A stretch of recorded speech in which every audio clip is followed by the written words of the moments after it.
तो हम बात करेंगे अब प्रोजेक्टाइल मोशन की। प्रोजेक्टाइल मोशन एक उदाहरण है द्विआयामी गति का।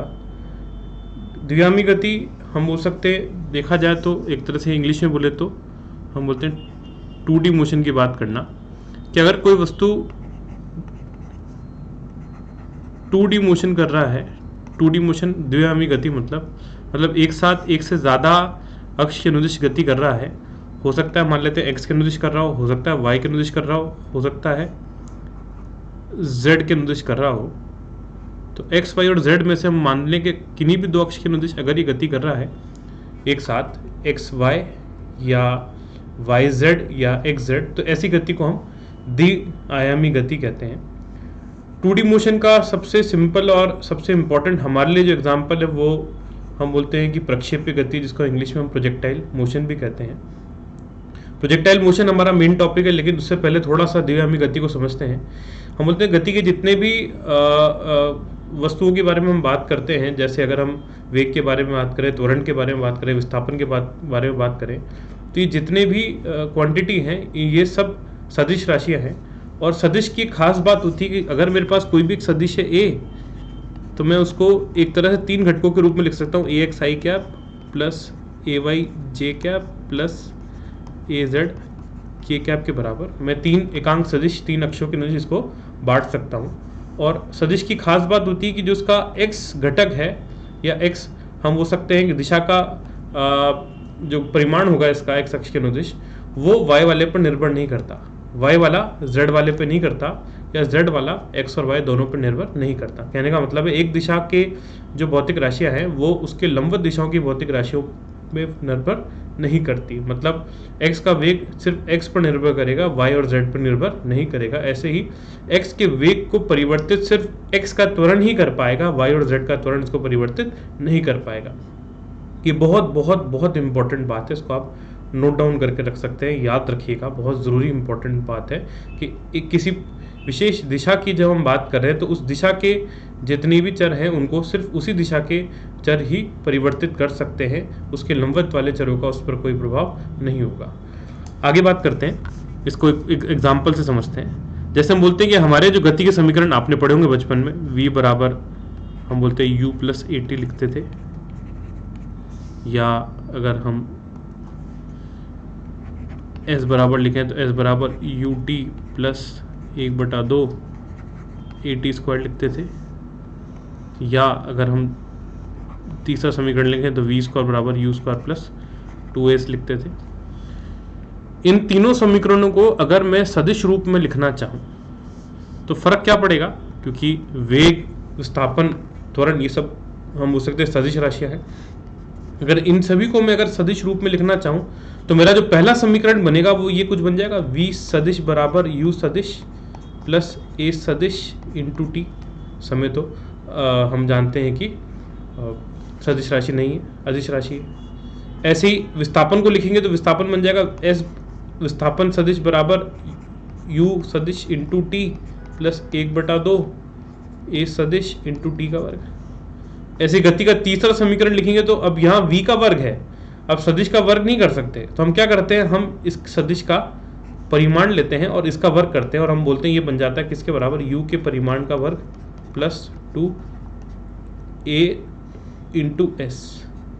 अब यहाँ पर आप देखेंगे तो दो सदिशों का गुणनफल है। सदिश में हमने सीखा कि दो सदिशों का जब गुणनफल करते हैं तो या तो अदिश गुणनफल करेंगे या सदिश गुणनफल करेंगे।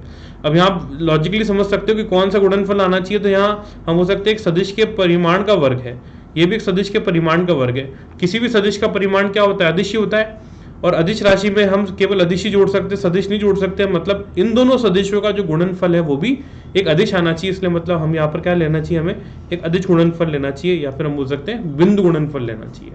जैसे कि एग्जाम्पल के तौर पे देखें, मान लेते हैं हमारे पास दे रखा है कि एक वस्तु, एग्जाम्पल देखते हैं, हम बोलते हैं मान लेते हैं हमारे पास एक वस्तु, मानते हैं एक कार एक सतह पर चलते हुए जा रही है। मान लेते हैं इसका जो वेग है वो 2 मीटर प्रति सेकंड है। मुझसे पूछा जाता है इसका त्वरण, अगर हमें दे रखा है कि इसका जो त्वरण है वो 4 मीटर प्रति सेकंड वर्ग है। तो मुझसे बोला जाता है कि बताइए t बराबर 2 सेकंड पर इसका वेग सदिश क्या होगा, विस्थापन सदिश क्या होगा, अगर जिस दिशा के अनुदिश ये जा रहा है ये हम बोलते हैं y अक्ष मान लेते हैं, इस रेखा के अनुदिश हम y अक्ष मान लेते हैं। अब इस सवाल को करने के दो तरीके हैं, या तो मैं सदिश रूप में कर लूँ या अदिश रूप में कर लूँ। मैं बहुत सिंपल एग्जांपल से शुरू कर रहा हूँ, सिर्फ एक अक्ष के अनुदिश बात कर रहे हैं, एक वे में गति का ही एग्जाम्पल हम सदिश रूप में सॉल्व करके देखते हैं, फिर इसमें धीरे धीरे बढ़ाते चले जाएंगे।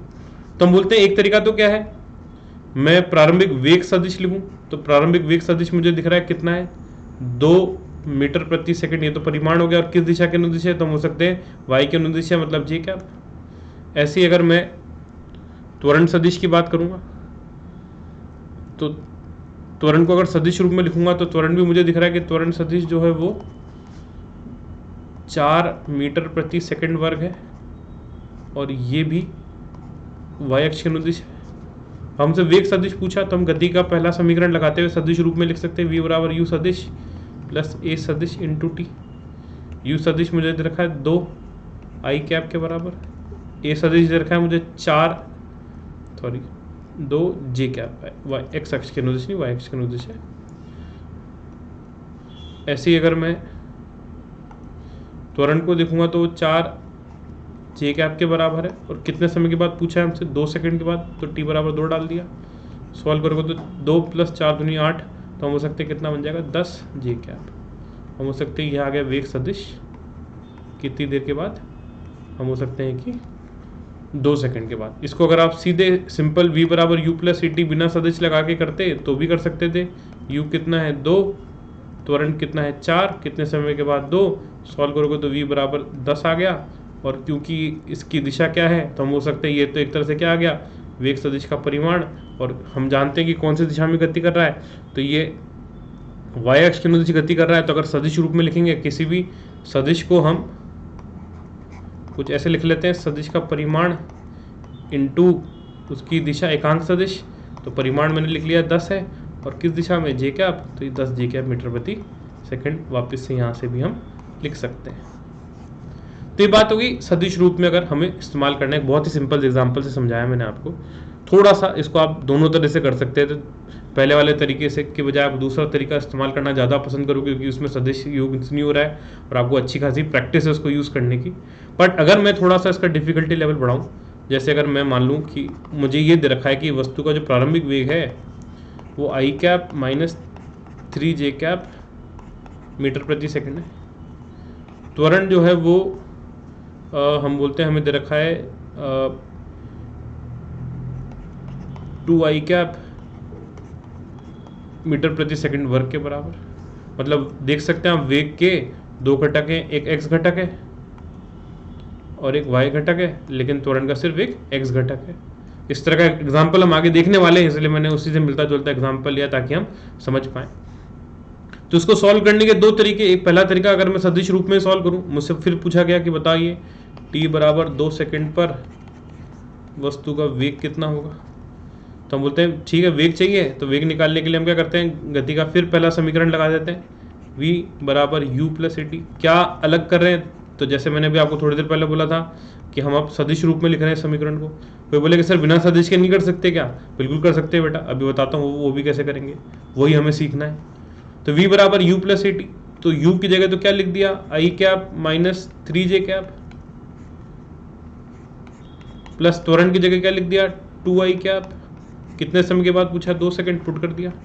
सॉल्व करेंगे तो i cap minus 3 j cap, 2 × 2 ये बन जाएगा 4 i कैप, जोड़ेंगे i में i जुड़ जाएगा, तो हम हो सकते हैं बन जाएगा कितना 3 i cap minus 3 j cap. हम हो सकते हैं, यह आ गया हमारा वेग सदिश कितनी देर के बाद, t बराबर 2 सेकंड पे। इसको करने का दूसरा तरीका क्या है, हम बोलते हैं एक और तरीके से कर सकते हैं। किस तरीके से कर सकते हैं, देखिए अगर इस दूसरे तरीके से करें हम, तो हम हो सकते हैं कि एक काम करते हैं, ये जो वेग है ना इसको 2 घटकों में बांट लेते हैं। एक हम बोलते हैं कि वेग का x घटक ले लेते हैं। वेग का x घटक देखेंगे तो हम हो सकते हैं वो कितना 1 है मीटर प्रति सेकंड। वेग का y घटक ले लेते हैं, कितना है, -3 मीटर प्रति सेकंड। माइनस बता रहा है कि ये प्लस वाई की जगह माइनस वाई में है। त्वरण का एक्स घटक देख लेते हैं। त्वरण का एक्स घटक कितना है, 2 मीटर प्रति सेकंड वर्ग। और त्वरण का वाई घटक देख लेते हैं कितना है। तो वाई में आप देखेंगे यहाँ कुछ है नहीं वाई में, तो हम मान लेते हैं कितना है, 0 है। अब अगर मैं गति का समीकरण इस्तेमाल करूँ एक्स में, तो मैं Vx बराबर ux plus ax into T कर दूंगा। क्या फ़र्क पड़ा, वही v बराबर u प्लस टी लगाया, बस फ़र्क क्या किया, अब मैं किसी अक्ष के अनुदिश लगा रहा हूँ, इसलिए मैंने उस अक्ष का सिंबल लिख दिया यहाँ पे x x x। तो Vx बराबर ux कितना दे रखा है, देखिए यहाँ डेटा से 1 दे रखा है।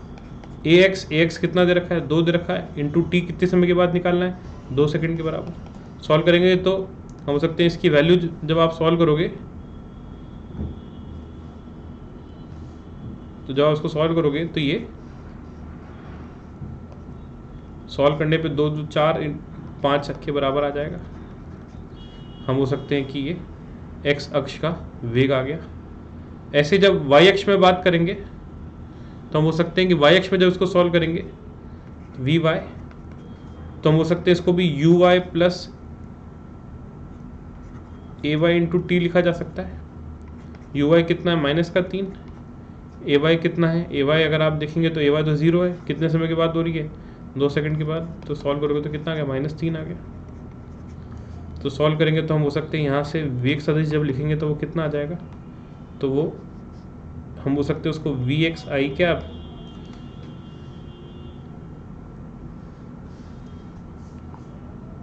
प्लस Vy जे कैप लिख सकते हैं। Vx आई कैप देखेंगे तो हमने भी Vx निकाला। Vx कितना आया देखिए आप ऊपर, Vx आया हमारे पास 5 और Vy कितना -3, तो ये कितना बन जाएगा, यहाँ सॉल्व करोगे तो ये 5 आई कैप -3 जे कैप मीटर प्रति सेकंड के बराबर बन जाएगा। ये आ गया वेग सदिश कितनी देर के बाद, 2 सेकंड के बाद। पहले वाला आंसर देखें तो आप देखिएगा यहाँ थोड़ी सी मैंने गलती कर दी कैलकुलेशन में, जो कि आप लोग करते रहते हैं, थोड़ा सा मैंने भी कर दिया, माफ़ी उसके लिए। 1 और 4 5 लिखना था, अपन ने 3 लिख दिया, तो 5 आई क्या -3। तो आप चेक कर सकते हैं इधर और इधर से दोनों से आंसर सेम आ रहा है। मतलब आप चाहें तो सदिश रूप में भी गति के समीकरण इस्तेमाल करके सॉल्व कर सकते हैं, या फिर चाहें तो हम इसको 2 घटकों में अलग अलग बांट कर भी गति के समीकरण लगा करके इस्तेमाल कर सकते हैं। और ये दूसरा वाला तरीका जो मैंने यहाँ पे आपको राइट में सॉल्व करके दिखाया है, ये बहुत इंपॉर्टेंट है, क्योंकि इसी पर बेस्ड है हमारा पूरा, हम हो सकते हैं प्रक्षेप्य गति। तो अगर हम बात करें प्रक्षेप्य गति की, तो प्रक्षेप्य गति क्या है, तो हम हो सकते हैं प्रक्षेप्य गति एक द्विआयामी गति का उदाहरण है।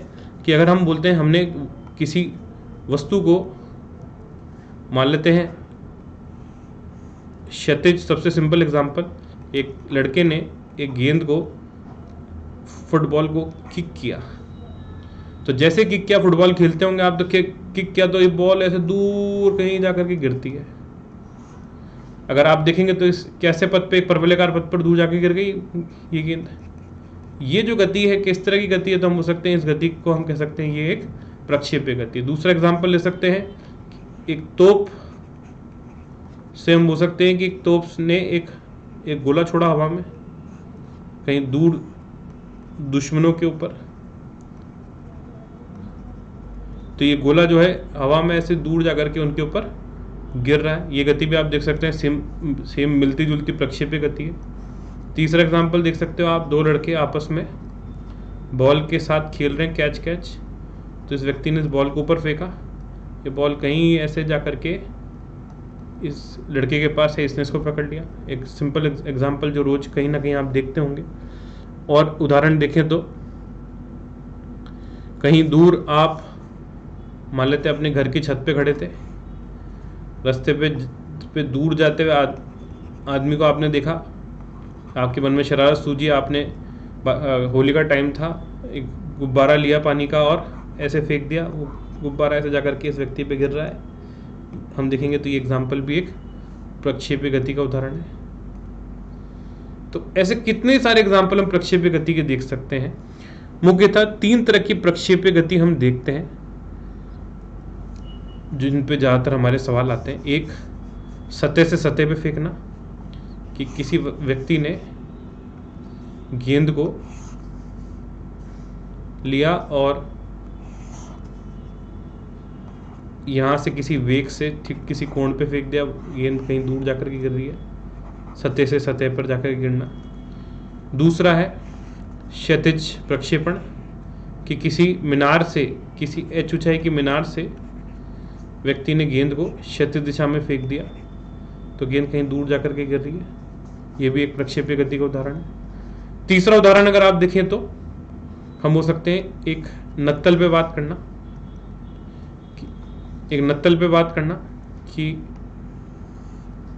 कि मान लेते एक नत्तल है थीटा कोण का, इसकी नीचे से, ऊपर से भी हो सकता है, नीचे से एक गेंद को नत्तल से कुछ अल्फा कोण बना के फेंक दिया, ये गेंद कहीं से दूर जाकर के गिर रही है। हम हो सकते हैं उदाहरण भी एक प्रक्षेपीय गति का उदाहरण है। तो ऐसे कई सारे उदाहरण हम प्रक्षेपीय गति के देख सकते हैं। प्रक्षेपीय गति की जब हम बात करते हैं तो अगर हम सबसे पहला और सबसे इंपॉर्टेंट उदाहरण जो देखें, सतह से सतह पे फेंकना, कि हमने क्या किया, एक वस्तु को